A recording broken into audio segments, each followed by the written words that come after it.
Hey there, I'm Christopher Schoenwald, and welcome to Life as a show intently focused on helping people find their professional pathway by exploring and unearthing the details of jobs from around the world. Before we get started today, I do have a favor to ask of all of you. I did start a channel over on YouTube in the last year and a half or so. And yeah, I'm really trying to promote that. And the reason being is I think the content that I'm putting out here, we're doing all right with some of these guests that are coming on. And I think it deserves to be put in front of more people. And one of the best ways, of course, of doing that is through a platform like YouTube. Now, if you do interact with these videos on YouTube, that algorithm loves it. And that's the only way that it knows to continually share that content, put it in front of more people. So yeah, I could be a little bit biased here, but I think, finding out about some of these careers is great for young people. It's great for mid-career professionals. If you have a second, head on over to YouTube, Life as a ... That's where you can find it. And yeah, like or subscribe. It would help a ton. All right, well, on to the show. I want to open things up by saying it's not every day that you get a chance to speak to one of the best lawyers of a particular country. It's also equally rare to chat with the owner of a professional sports club. Well, I was fortunate to check off both boxes by speaking with one such individual. Peter Brauti is a renowned Canadian lawyer and one of the owners of the NHL's latest expansion franchise, the Seattle Kraken, with whom, by the way, he shares rank and interest in the team with the likes of top producer and director Jerry Bruckheimer, the Jerry Bruckheimer from Top Gun and Pirates of the Caribbean franchise, as well as the current CEO of Amazon, Andy Jassy. And coincidentally enough, Peter helped structure the deal to allow former NFL player and now public celeb Marshawn Lynch to buy in too. So yeah, this chat represents quite a bit. And we were able to dive into both of his careers, including but not limited to topics like how great lawyers come to be, the mindset of a lawyer when representing a criminal defendant, how the practice of law has changed him as a person, and what drives Peter intellectually and passionately speaking. We even get into the topic of AI and its potential long-term impact on the profession of law. And listeners will also be treated to an entertaining story about how he actually became an NHL franchise owner. And trust me, you won't want to miss that one. All up, I think you're really going to enjoy this conversation. I know I certainly did.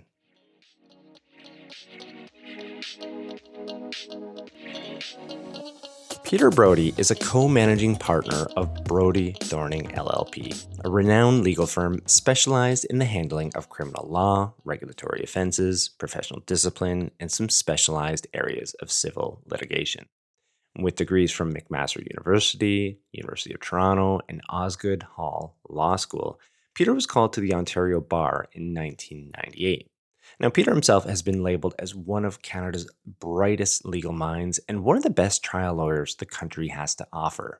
As such, he's the recipient of many awards and accolades relating to his past and present-day work, including work as a federal Crown attorney in which he conducted hundreds of trials and appeals on behalf of the Attorney General of Canada, work as counsel at every level of court in Ontario, including the Supreme Court of Canada, involvement in litigating many high-profile cases before both judges and juries, representation of numerous renowned individuals, including professional athletes, actors, musicians, and political figures, and representation of hundreds of professionals, including police officers, doctors, lawyers, teachers, accountants, and members of the judiciary. However, labeling Peter as just one of the best lawyers in Canada would be a major oversight. He represents a bit more than that. And get this, he is also the current director of the Hockey Canada Foundation as its general counsel and strategic advisor. And if you're from Canada, you know that's a pretty big deal. Beyond that, however, there's something else that I'm referring to, and it involves a rather noteworthy 2021 transaction that he was part of.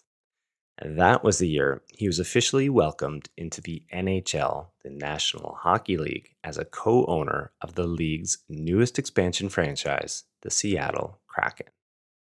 So with all of these details noted, here's my conversation with Peter Brauti. Yeah, so welcome, Peter. I'm really honored to have you on the program. How are you doing? I'm doing great. My Kraken hockey team is in the playoffs tonight. I know we're going to talk about the Kraken a little bit, but it's your very first playoff game, so I'm doing more than all right. Yeah, exactly. I'm catching at a good time here, and I've got a question lined up for that, and I'm dying to ask it. But out of respect for probably what brought it all about here, maybe we could focus a little bit on the law side first off. But I do have this first segment lined up. It's something called Coloring Wikipedia, as my listeners would know. It's a segment basically where I just read off a definition of what the guest does. And I've got to say, you had me a little bit conflicted here because of what you just mentioned. I mean, you have so many different things going on outside of law, being an owner of the Seattle Kraken for one, Hockey Foundation of Canada being another, and a bunch of other things too. But ultimately, I kind of landed on this notion of law. Probably that's where it all kicked off for you. So I did put you down here for this definition, Wikipedia definition, as a lawyer. And I will forewarn you, I mean, it's a rather simplistic definition, but I was hoping maybe you could fill in the blanks for us. I think that kind of adds a little bit of zest to it too. So let me just read that off and maybe you could comment after. Does that sound okay? Sounds great. All right, here we go. Lawyer. A lawyer is a person who practices law. The role of a lawyer varies greatly across legal jurisdictions. Working as a lawyer generally involves the practical application of abstract legal theories and knowledge to solve specific problems. Some lawyers also work primarily in advancing the interests of the law and legal profession. Short and sweet. Yeah, first take. What do you think of that?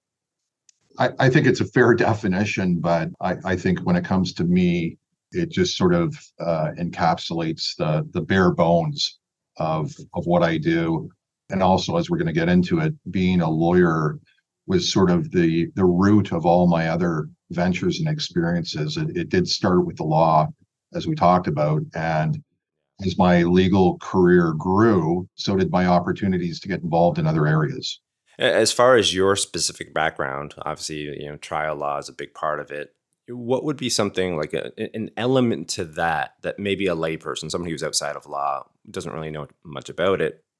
What is an integral part of what you do that maybe somebody wouldn't necessarily know? Well, it depends how you think about lawyers. Like the law is everywhere around you, and you can look at anything. It doesn't have to be what people think. A lot of people think about lawyers as doing business deals, and that's one way to think about law. Other people think about law because they're purchasing a house, so it's a real estate transaction. People get divorced, and so they think of family law. And my specialty in particular is criminal law, criminal and regulatory law. And so really I'm dealing with individuals who have found themselves for one reason or another at odds with the law or the police or the state. And, I help people navigate through that. And sometimes it's damage control and Hmm. it's about getting the best of a series of bad results for them, just getting the best outcome that we can, even though there's going to be punishment. Or in other cases, it's fully litigating it in a trial and hopefully coming out the other end with a verdict of not guilty.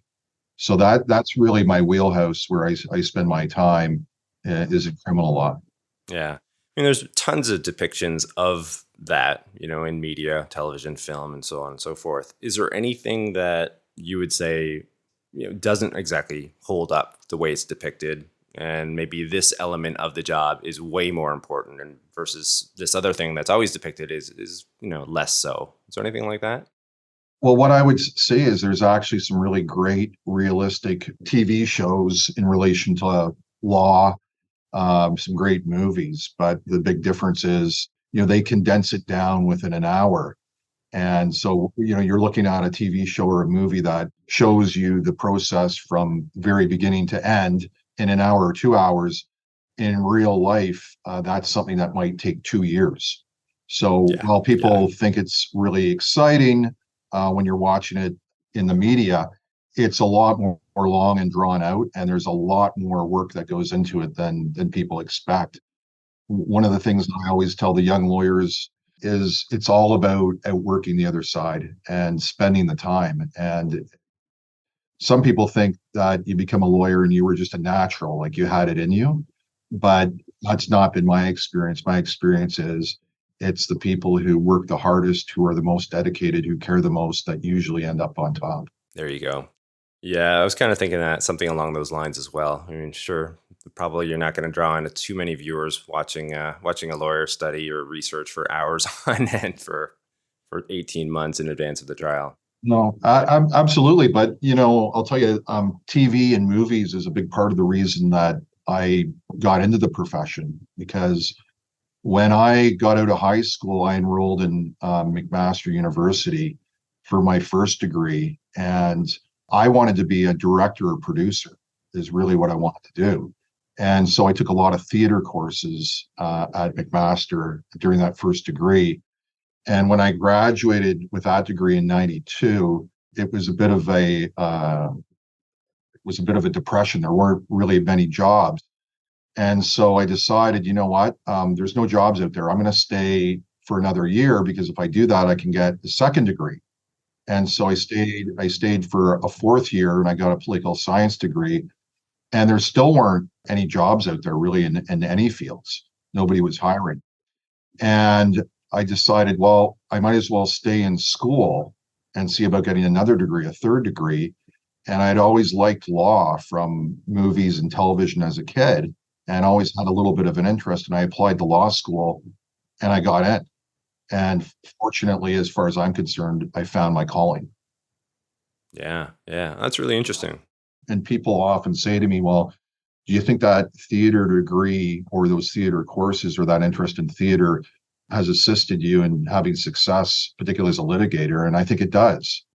In what ways? Well, part of being a litigator is being able to present things in a persuasive way.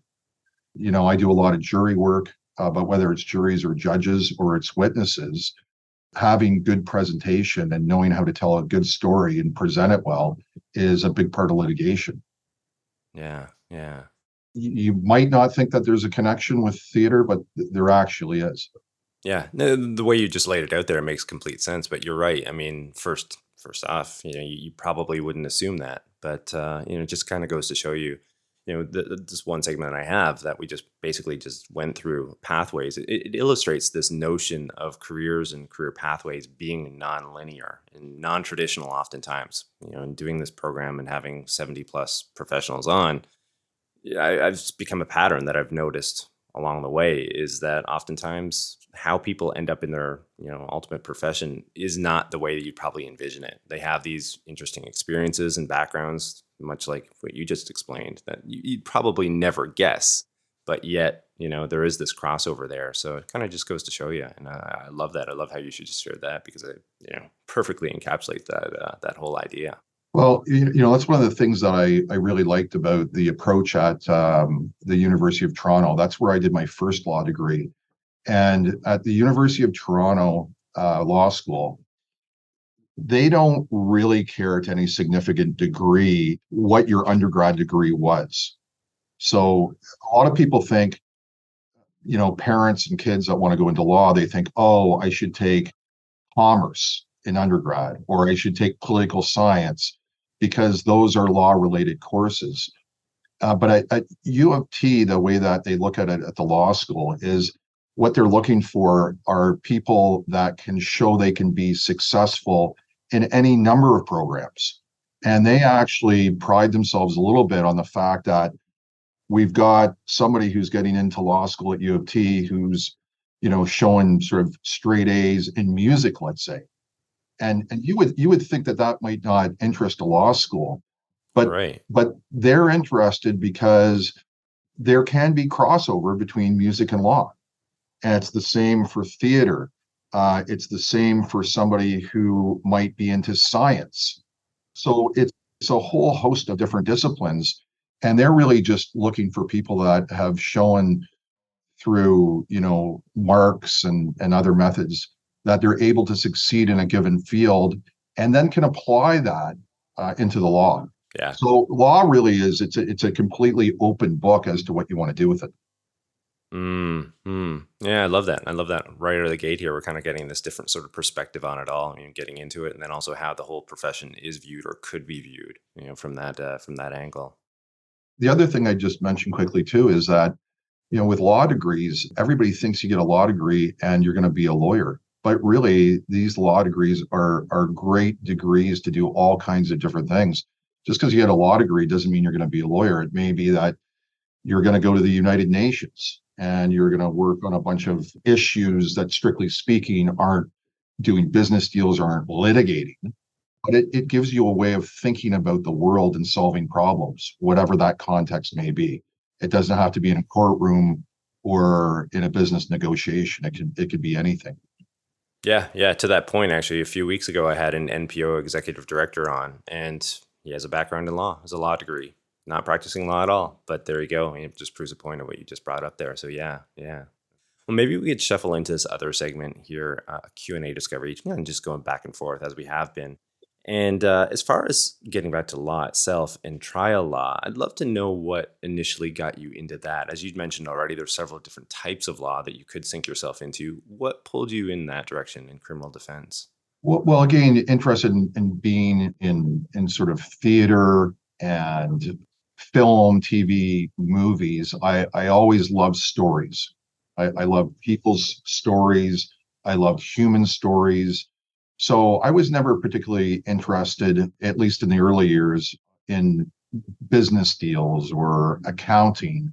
I was interested in the human side of law, in the drama that takes place in people's lives, whether it be good or bad. And I also was really interested in what I think are high stakes. I'm a bit of an adrenaline junkie. So, for me, doing a business deal, whether that business deal is worth $250,000 or $500,000, doesn't excite me that much. Don't get me wrong, we'll get into it. I like doing business and I like making money. But, intellectually and passionately, that's not what drives me. What drives me is, here's a person with a significant problem. It's a life-changing problem for them. If you lose the case, they go to jail, they lose their job, they may lose their house, they may lose their marriage, they may never get back to where they were going to be. But if you win the case, it's potentially the most important or one of the most important events of this person's life. So, like, let's say, other than having a child, it is probably the biggest day of their life. And if you're successful, you've made that happen, or you're a big part of making that happen. And that's what really attracts me to the kind of law that I do. Isn't that interesting? I mean, oftentimes I think first take a lot of people just zero in on the dollars and cents, right, of the profession, and it's the easy thing to do, I suppose. But ultimately, like it's probably just what you explained there. Ultimately, you invest yourself into the profession itself and sink yourself into what could be, as you just outlined. Really affecting people's lives. Bottom line of that, some pretty significant impacts that could be had there. So yeah, I mean, a lot of professions I think are like that. If you do put everything into it, there's a lot of reward that comes out in the non-traditional sense, again, of not linked to these financial aspects in so much as, like, how you're just flat out affecting somebody's life. Yeah, and the other thing that I tell young lawyers, and this is sort of in any profession, that if you're really good at what you do and you're really dedicated and you're good at it, the money will come. Don't worry about the money. Like, I can tell you right now, there's lots of ways to define a win, but let's just say if you win 100 cases in a row, you're not going to have to worry about how much money you can charge. I mean, the money is going to come if you're getting the Yeah, results, right? yeah, So I don't think you go into these things expecting that you're going to have a decent lifestyle. But again, if you really throw yourself into the profession and dedicate yourself to successfully doing cases, financially you're going to be fine. Worry about the result first, and the money is going to be ancillary to that. I got this other question here, kind of, on the heels of what we are just speaking about there. The approach to the craft itself and finding success. And you've already mentioned already that a lot of it comes down to just hard work and putting in the time. But also, too, I mean, in referencing your background, the amount of success that you've had, I think there's a plus alpha, if you will, outside of all the hard work that you put in. If I could throw in a sports metaphor here, the goats of any sport, right? They have this different mindset that kind of goes into it, like almost a philosophical approach to the craft itself. I'd be curious whether or not, like, you have something like that on top of, everything else that you've poured into it, you look at it differently. You did mention already, like how you're considering the impact it's going to have on this person's life, and that's a motivator for you. But is there something else? I mean, a different way of looking at it that's kind of driven you? Yeah, a little bit. I call it sometimes, I taught law school, trial advocacy for many years. I don't teach it anymore, but I used to. And I would explain it to students, me personally, as I call it the Scarborough factor. I'm from Scarborough. And if you're from Scarborough, you sort of have some street smart. So there's book smart, as you know, and there's street smart. Yeah. Street smart to me is just another way of saying common sense. And sometimes I would teach students at law school, and they would come up with these really clever but complex arguments to advance about a case. And a lot of times I'd have to stop them and say, okay, just hang on a second here. I'm from Scarborough, so I'm not as smart as you. You went to Yale, I went to McMaster. Like, what is it that you're trying to say? And then all of a sudden they're put in the position of dumbing it down. It's probably the wrong word, but simplifying Yeah. what their argument is. And then when they simplify the argument, I go, okay, if that's what you're trying to say, just say that. Strip out the 8-syllable word and just use a normal word, and use common sense. So if working hard is number one as far as an attribute for a successful lawyer, number two closely follows with common sense. And so I think that is what leads to a lot of success in my cases. Is I work hard, but I take a common sense approach. And you got to remember, when if you're doing jury work, you don't have 12 CEOs of companies, right? And you don't have doctors on the jury generally, because they get excused, and you don't have business owners because usually they get excused. What you end up with juries is what we call T4 earners. And they're people that are school teachers that are going to get paid for jury duty. They're people that work, maybe an assistant manager at a bank or a bank teller. And so that's really your audience when you're dealing with a jury. And, those are the same kind of people that I grew up with. Like, my parents were teachers, and that's who you're speaking to. And they really don't want to hear some technical argument with a bunch of language that only a PhD student would understand. They just, all they want to hear is common sense. Why should we decide the case in your favor? Like, just give it to me straight, give it to me simple. And I think that's how you win cases. There you go. Yeah. Just knowing your audience, right? Yeah. I mean, that again, commonsensical. And when you break it down that way, it would seem to make sense. And it's kind of curious why people don't do that. I guess ego gets in the way at times and whatnot, but I think ego gets in the way, and also sometimes there can be a lack of confidence. Instead of they try and bring it up to be something that it's really not, because they're not confident in the plain truth and the simple argument. Whereas, for me, that's what it's all about. as far as the impact this work has had on you, of course, financial aside and opportunities aside, but, on a deeper level, I'd be curious to know, like, how it's rubbed off. I think for anything, you put yourself into it, the profession itself is going to give things back to you, sometimes good, sometimes bad. It could be, altered world views, it could be political views. How has it affected you? Well, I mean, I've sort of been around all kinds of different legal environments. When I started off as a Crown attorney, as a prosecutor. And so, I did a lot of drug work back then. I was a drug prosecutor, and I prosecuted gun cases and some organized crime cases. And that gave me a certain view of the world. And I certainly thought at the time, this is the way to go, because I'm part of protecting society. And after about 5 years of doing that work, I got a little disenchanted with it, because it almost seemed like what I would call McDonald's style justice, where, every day I showed up and I was just really processing people. They were coming in. A lot of the people in the criminal justice system don't have a lot of means. They're not necessarily the most educated people. And you start to get the impression that well, am I really protecting society by prosecuting these people and putting them in jail?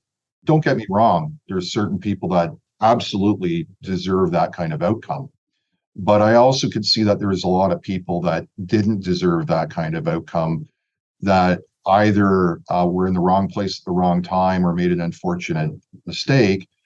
And then I moved to defense law, defending some of those people. Was that born out of that maybe frustration? I don't know if that's the right word or not, but or disenchantment with it? I think after 5 years, it was tough just seeing people one after the other be put in jail who didn't necessarily deserve that result. And so ironically, when I switched to defense law, I now have the same feeling that what I'm doing is protecting society. Hmm. So on the one hand, I felt like I was protecting society as a prosecutor. On the other hand, I now feel like I'm protecting society as a defense lawyer. And I've got many friends that are prosecutors, and having done both jobs, I've come to understand how deeply important both roles are. Yeah, I'm sure that would make you more of a complete lawyer as well, seeing both sides of it that way. But that's interesting. It's interesting how you flipped over into the other side of it. Yeah, I would imagine, like when I was asking that question, you'd probably get to know intimately, the systematic structure and flaws of the system that would probably influence a lot of those thoughts and decisions. Yeah, anybody who's done both sides, and so we have prosecutors who have become defense lawyers and defense lawyers who have become prosecutors. I think if you talk to any of them, they will tell you having both experiences makes you a better lawyer. I, I'd Yeah. be I'd be a better Crown attorney now, having been a defense lawyer. If I went back now, I'd be better than what I formerly was, and I'm certainly a better defense lawyer having been a prosecutor. Is that the norm? I mean, do people flip flop like that within their careers, or is it a little bit unusual? I wouldn't say it's unusual. I mean, it happens. I mean, my route was a little bit different because I went from being a prosecutor to working at a very large Bay Street firm that had about, 700 lawyers nationwide. And so I went from prosecutor to Bay Street lawyer, big firm, to leaving that and starting my own firm where it was just me, a partner, and a secretary. And now at my firm, we're about 27 lawyers and 20 staff, so a little more mid-size. So I've run the whole gambit, and I'd say I've enjoyed each part of that. It's been a different experience, and I've enjoyed each part of it in its own way. As far as a little bit more about your background, off the top, I did mention that at times you are representing people that are in the public view in public cases and whatnot. And it got me thinking, like, for one, I could imagine, the type of law that you're practicing at times could be a bit of a pressure cooker, some high stakes, certainly. But then you add on this other layer of, public interest or public individuals involved in these cases. From your perspective, like how do you manage those emotions? Like how do you compartmentalize those elements? I mean, that I think could be interesting. I mean, it's certainly interesting for me to hear that, and I think for listeners as well. Like it's sort of being like a doctor. Every day you come in and you might be facing somebody with a different problem. And so there's sort of a general approach to it, like we talked about, the work ethic that goes into it, the compassion, all those kind of things. And so, each case is different along the journey, but you just never try and lose track of the fact that you're dealing with people and the impact you're having. Some cases are more serious than others in some ways. So, you can't necessarily equate a murder with a theft of a candy bar. But at the same time, the kid who steals the candy bar, depending on how that case goes, can alter that person's course through life at a very early stage. Like sometimes we see these cases where you get a 19-year-old and that person, has too much to drink and gets in a bar fight. If they get convicted, for example, they might not be able to be bonded, which means, they can't get certain jobs, they can't travel to the US, all kinds of things. And that can lead, some people to sort of giving up. and not turning their life around. And you can be a big part of that, not just as a lawyer and getting them the result, but I also, in those cases, often spend a little time talking to the client during and after the process about, getting a second chance and straightening things out. Yeah, yeah. So it sounds to me like you're focusing on the individual, on the case itself. I guess what I was kind of driving at there was, again, when some of these cases get into the public sphere, it's written up in the newspapers, press gets involved, like that element, that whole extra layer. What is that like? Are you just blocking that out and just focusing in on? I assume you are, certainly, but like, Yeah, I'm not going to say I never read the press. I do read it sometimes because I want to get a gauge on at least what some segment of the society thinks about the case or what the reporter thinks about the case. But, does it affect the way that I litigate it? No, I litigate it the way that I think I'm going to win it or what's in the best interest of the client. So it doesn't change my approach. But the one thing I will say about media reports is that in a lot of cases, I believe the process is the punishment. So the question I get most frequently from lay people is, well, if you know the person did it, how can you really defend them? I mean, how can you go in and plead them not guilty and defend them knowing that they actually committed the offense? And for me, in a lot of cases, like most cases aren't murder cases. Most cases are right, simple assault cases or, somebody stole something. And so when the person is charged, now all of a sudden there's all this stress that comes with being charged. And then they've got to go out and retain a lawyer, and maybe they got to borrow money, maybe they got to sell their car, they got to do something to come up with, the funds to properly defend it. And then, they got to explain it to their wife, they got to explain it to their kid, and maybe they have to tell their employer, and then they're in the paper. And of course, when you get charged, you're on page 1, 2, or 3. And when you're acquitted, there's often no story where you're buried in page 37. And right. all of that process that you go through has a traumatic effect on people. Like they can't sleep, they're worried about it, the system's backlogged, and they live with this huge weight on their shoulders for, let's say, 2, 3 years. Yeah. And at the end of the day, I feel that, sometimes the process itself is the punishment. So if the person has actually committed the offense, trust me, they've already paid the freight on this thing. And so it's not like they walked out and they haven't paid a significant price. They've already paid the price by going through the system. The other part of it, I would say, is if I have a client who's found not guilty and he did it, I don't look in the mirror and feel bad about it because it means I did my job, but then maybe the police didn't do their job. Maybe the prosecutor didn't do her job. Maybe the judge didn't do her job. I don't know, but I can live with the fact that I did my job. And if somebody walked who should have been found guilty, it's not my fault. Hmm. That fault Hmm. probably lies somewhere else. Yeah. Well, it's a certain degree of professionalism, right? I mean, that's ultimately what it comes down to, as you just said. You got a job to do. You do it the best ability, to your best ability, and The only thing I would say is you do it to the best of your ability, and you have to make sure you do it ethically. As long as you do it to the best of your ability within the standards of ethics, you should be able to sleep like a baby every night. As far as I got one more question within the segment here, as far as the stresses and pressures of the work, I'd imagine, the course of your career, maybe starting out, like those levels would be a lot different than what they are now. Perhaps, maybe not. Maybe they're just different stresses that reveal themselves in different ways. But what would you say to that? Well, I'd say when you're waiting on a final decision, whether it's from a judge or particularly from a jury, I don't care how long you've been practicing, you're always going to have a little pit in your stomach as that decision comes out because once again of the significance and the impact that that decision is going to have. So I still get those feelings when the decisions come in.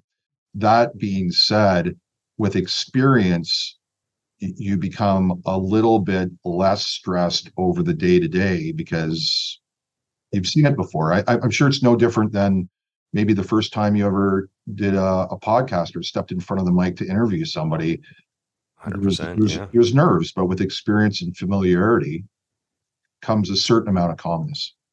Yeah. Well, you're probably just paring it down, to a few things. In the beginning, you've got about 100 different things you're worrying about, but going through that process several times over, all right, you know what to expect from this, and this, but there's probably still some elements, as you just said, within your profession that, when you're waiting to find out what the result's going to be, yeah, those things never go away. Yeah. And look, some cases go smoother than others, just like some interviews go smoother than others. But when they're not going smooth and you have that experience, generally you deal with it better. Gotcha. All right. Well, this might be a nice moment to slide into this middle segment, a water cooler story segment. And I've been dying to kind of get into this, quite honestly, outside of, this discussion on law. And this is the other side of what you're doing right now. And 2021 transaction, entering into the NHL as an owner of the Seattle Kraken. What was that like, and what brought that about, really? Well, it's a bit of a long story, so you're gonna have to bear with me, but it's one that All right, now lay it on us. it's one that I get asked quite a bit. And it started off because I became a season ticket holder with the Leafs, and I was always a big hockey fan, and I had these season tickets. I was making money as a lawyer, so I could actually afford season tickets because they're an arm and a leg. But I had these season tickets, and I got a call from a guy named Tom Pistori, who is the vice president at Maple Leaf Sports and Entertainment. And he called me up. I'd never spoken to him before, and told me that there was a problem that they were going to have to move my seats because they were putting in an extra TV camera. And I pointed out to Tom that, when I bought the seats, at least in the agreement I had, there was no relocation clause. And okay. So he's picking the wrong fight here with the wrong guy, I'm guessing. Right. And so, at the end of the day, to the degree they could locate me, I sort of had to agree more or less, or at least they wanted me to agree. And, Tom said, "Let me guess, you're a lawyer." And I said, "Yeah, that's right." And he said, "Look, we're going to make it a win-win. So, we're going to move you lower and, what have you." And he kept trying to move me. He was offering me good seats. And I said, "Tom, I don't want to tell you, man, I really love these seats." And he finally said, "Well, what is it? What do you want?" And I said, "Well, I have 2 seats. I want 4." And so he said, "Well, good news. I think I can do that. Let me get back to you." So he said, "Okay, I've got you 4 seats." And I said, "Well, Tom, the thing is, I've got 2 Raptor seats, so I can't have 4 Leafs and only 2 Raptors. I'm going to need 4 on the Raptor side." Well played. And he said, "Okay, like that's almost impossible because it's like 4 together, but let me see what I can do. But if I get you the 4 Raptors as well, we're done, right?" And I said, yeah, we're done. A week later, he gets back to me. He says, "Great news. I got you the 4 Raptor seats." And I said to him, "Well, there's one more thing. And if you don't do it, we don't have a deal." And he was furious because I had said, "Get me the 4 and we're done." And so he's furious. And he said, what is it?" And I said, "You have to let me take you to dinner and you have to let me pay. Otherwise, there's no deal." And I really didn't know Tom that well. And he said, "Are you serious?" And I said, "Yeah." I said, "I'm going to be at the steakhouse at 7:00 on Thursday. And if you're there, we're done. And if you're not, no deal." Yeah. So we had dinner. We became good friends. And ultimately, through that friendship, Tom, because he was in the industry, was able to set me up with the people that were making an application to NHL Seattle. But it was only through that sort of friendship, and I guess what Tom says was a great gesture, that he sort of pitched me as a great guy and somebody who could be an asset to an NHL organization, put me in touch with the group, and more or less that's where it went from. That's how it all came about. What a story. Yeah, it was it was born out of that, and ultimately when he put me in touch with the group, he asked. I had to fly down to New York and sort of meet with the first guys making the application. And after the meeting, about 2 days later, I got a text message from one of them, and it said, "We're comfortable."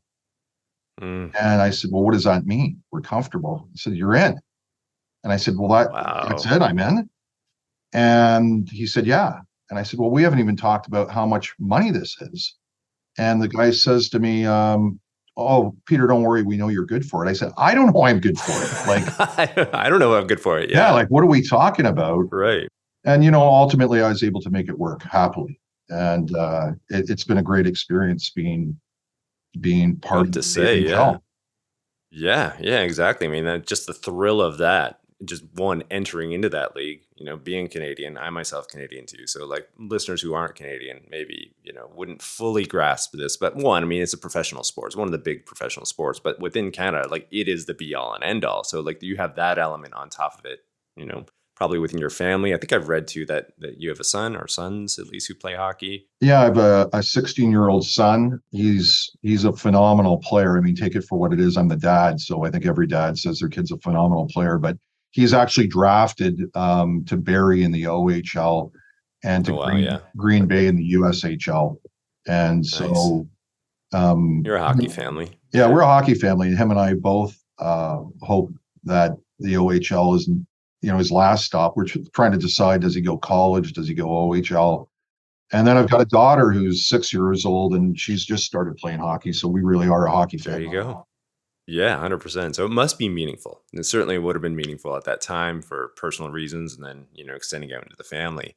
Beyond that, I mean, like, what has it been like as far as that ride so far? I mean, how they started out as any expansion franchise, some struggles early on, but now, I mean, this season, as we started this conversation off, entering into a playoff game tonight, no less. I mean, Oh, it's been unbelievable. I mean, I was in on the ground floor of this, so I was, we were making the application, and in order to apply to the NHL, you have to sell 10,000 seats, season seats with deposits before you can make the yeah, okay. application. And I think the quickest that anybody ever did the 10,000 was Vegas. And I want to say they did it in 3 weeks. We did it in 12 minutes. Wow. So Wow. we blew the doors off this thing. And then, so the application was successful. And then the next thing was naming the team. And so being part of naming the team in the process. And then it was coming up with the logo and the colors and the jerseys, which was fantastic. And then we had to build a brand new arena, and then we needed to get an AHL team, which is in Coachella Valley, right near Palm Springs, and come up with Yeah. a name for that. And then we had to hire a general manager, and then we had our expansion draft. And then in the first year, we finished 30th of 32 teams, which was a bit disappointing. And this year, I want to say we finished 12th or 13th, but it is the single largest turnaround of an Yeah. NHL team in NHL history from one season to the next. Dramatic. Yeah. 100%. And now in a couple hours, I've got our first playoff game. So think about all the things that I just went through and what a whirlwind it was, but what a positive, amazing experience. Yeah, yeah. I mean, I could ask you a billion more questions. This is a whole separate podcast, quite frankly. But yeah, I can only imagine what that must be like, and moving forward too. I mean, all the other opportunities that are probably going to spring from this, and life experiences. Aside from the professional side, it's just a lot of life fulfillment probably taking place. I'm guessing. Oh yeah, listen, and the doors it's opened up and the people that I got to meet. We're not doing just hockey. We're I think we're doing 80 concerts at the arena. Oh And wow. I know we're very interested in trying to move forward with an NBA franchise as well. We've already built the arena with the change rooms and the facilities, and we've hosted basketball there. So we've got, that potentially to look forward to. But just the different people that I've got to meet through the process. Oh, I bet.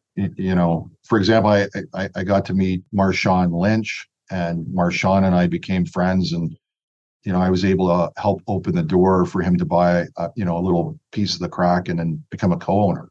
No way. Would I have been able to spend time with Marshawn otherwise? I don't think so. Right, But right, right. Jerry Bruckheimer, the Hollywood producer, director, Top Gun, Pirates of the Caribbean, all these sorts. He's one of my fellow partners in the Kraken.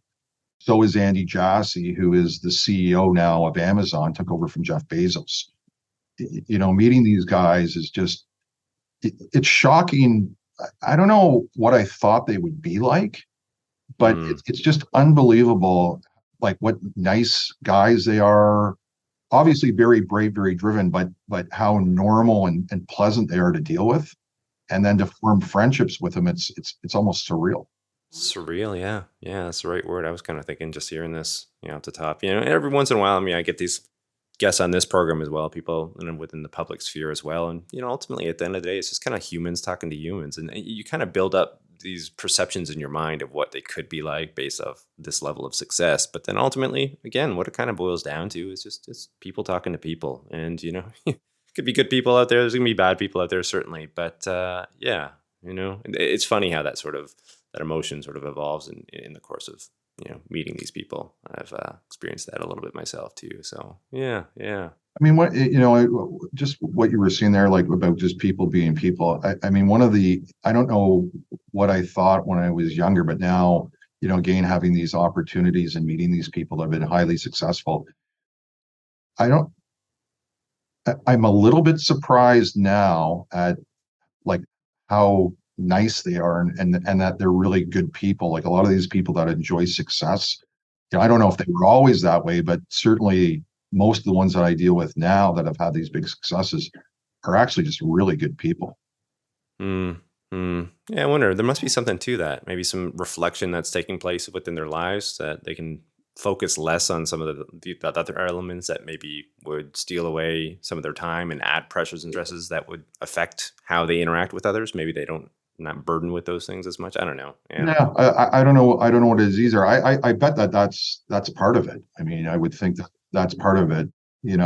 I think when you get to a certain point, you're right. You are able to strip away certain things that maybe make you easier to deal with, Yeah.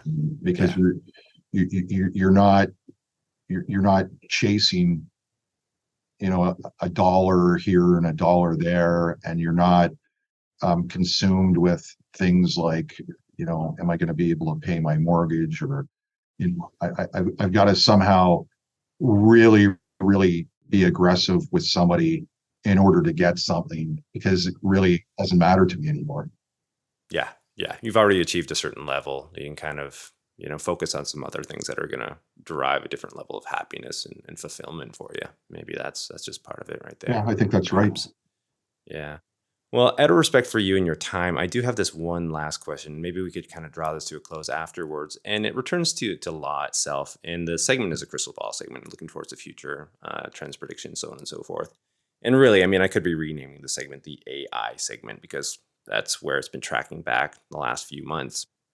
And again, returning to law and what you've been part of and what you are part of, with something like ChatGPT, when it first came out, I think one of the first cases, at least buzzy cases, was that of these robocalls, of course, that a lot of us get. And I think ChatGPT instantly was sending like cease and desist letters instantaneously right back to these callers. And that was one application sort of that caught people's attention. And I think another one is like it's passed several different bar exams the world over. So you can kind of see the impact that AI could have on the profession of law. And really quickly, the last question, what would you say to all this? I mean, how this role of digitalization could be affecting the profession itself? I mean, Chat GPT is, I'm probably like everybody else. I'm in awe of what a great and powerful tool it is. And yet at the same time, it's totally freaking me out. Yeah. It's even difficult to talk about it. Again, we could have a whole podcast on this. I mean, from a legal point of view, there's some really great simple applications. So, for example, if you type in, I'm selling a 2020 Jeep Wrangler for $50,000, create in the province of Ontario, create a bill of sale.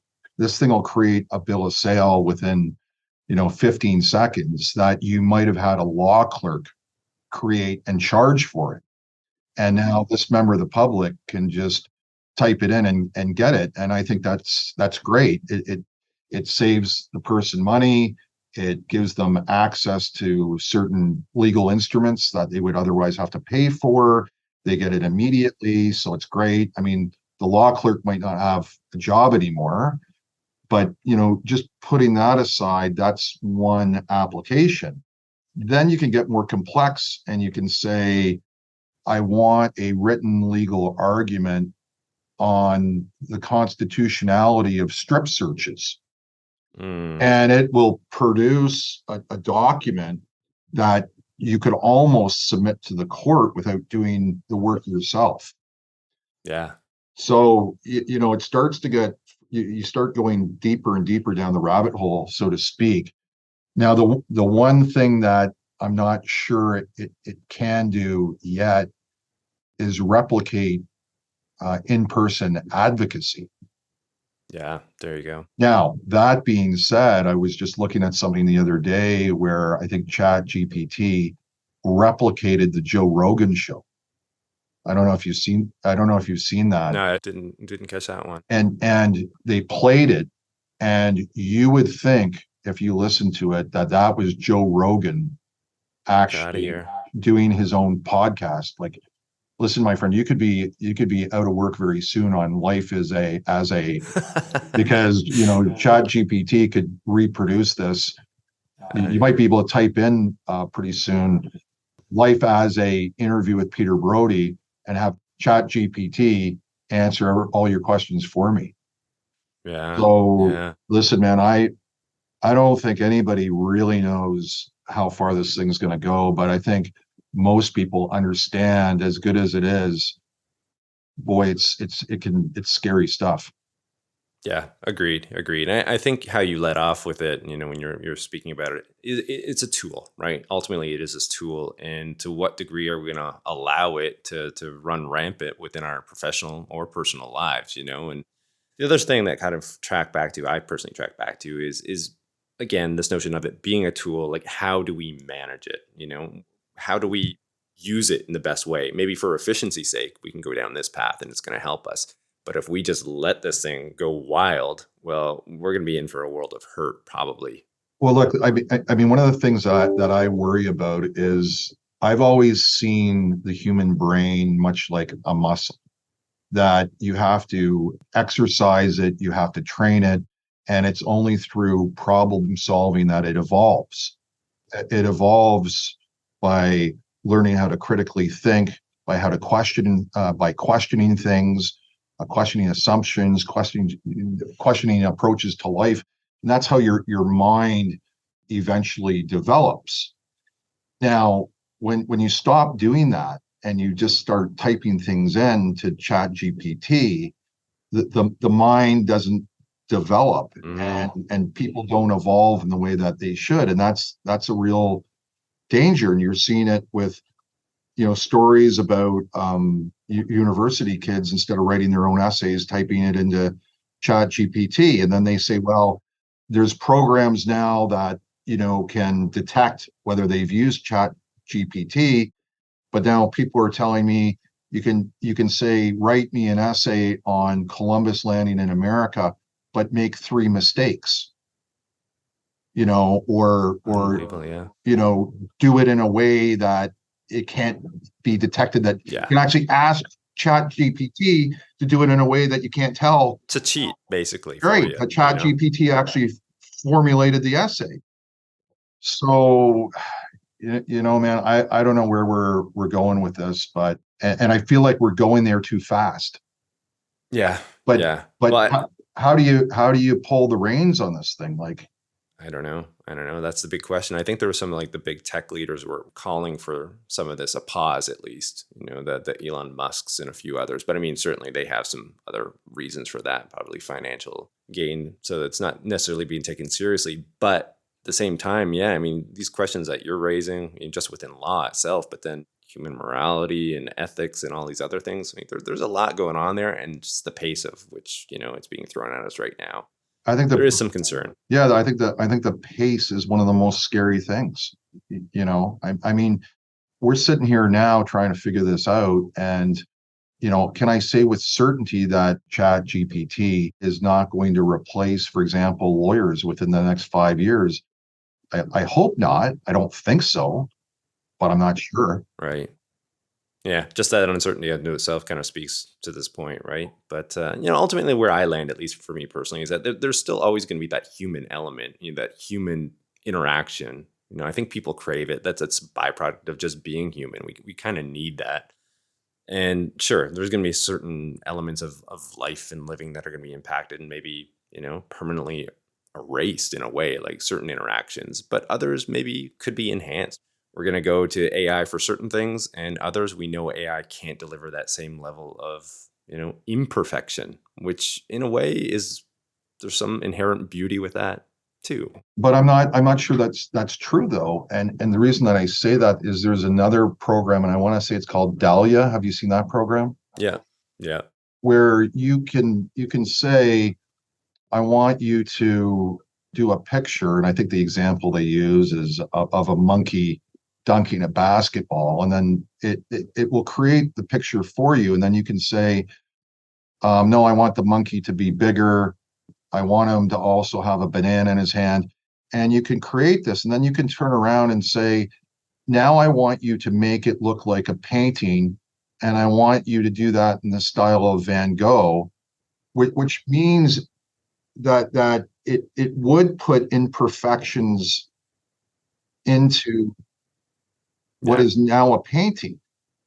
And then what you're going to be able to do, I don't know if they can do it yet, is take it to a 3D printer, and so that it appears like it's got those imperfect brushstrokes, the imperfect brushstrokes to it. So like when you say, about imperfections, I'm thinking AI is going to actually be able to build in those imperfections. And I mean, now, certainly. I mean, now you can't tell whether Peter Brauti painted that picture or, like maybe we got to end this because this is starting to freak me out too much. I was about to say, yeah, we're going down a rabbit hole, and we could, have a whole separate podcast on all of this. But yeah, with that in mind, I mean, I've certainly enjoyed this conversation, and it's been an absolute thrill, and I really, really appreciate it all. So thanks so much, Peter. Well, listen, thanks for having me on, and I'm glad we were able to connect. So I appreciate what was for me was a really great discussion about a number of things. For those interested in learning more about Peter and his work, you can check him out at his law practice, Brauti Thorning, his NHL franchise, the Seattle Kraken. And for reference, all this information, links will be included in the show notes. I mean, if you like today's episode, please be sure to share. Life as Apple Podcasts, Spotify, wherever that might be, you can share these episodes. You can also show further support by rating, reviewing, and subscribing to Life as a. And lastly, I do encourage you, and this is my big ask, is to head on over to YouTube. I did start a channel over there in the last year and a half. And basically what I'm doing there is I'm having highlights of these conversations. You'll get 10, 12-minute video conversations of these talks. So you can kind of check it out in a different manner. There will be some imagery attached to it as well. As noted off the top, if you are there, please hit that like and subscribe button. It would help way more than you could ever know. And then finally, don't forget to join us on the next episode of Life as a, where we'll continue to explore and unearth the details of professions and the people behind them. I'm Christopher Schoenwald, and until next time, stay curious about life and living.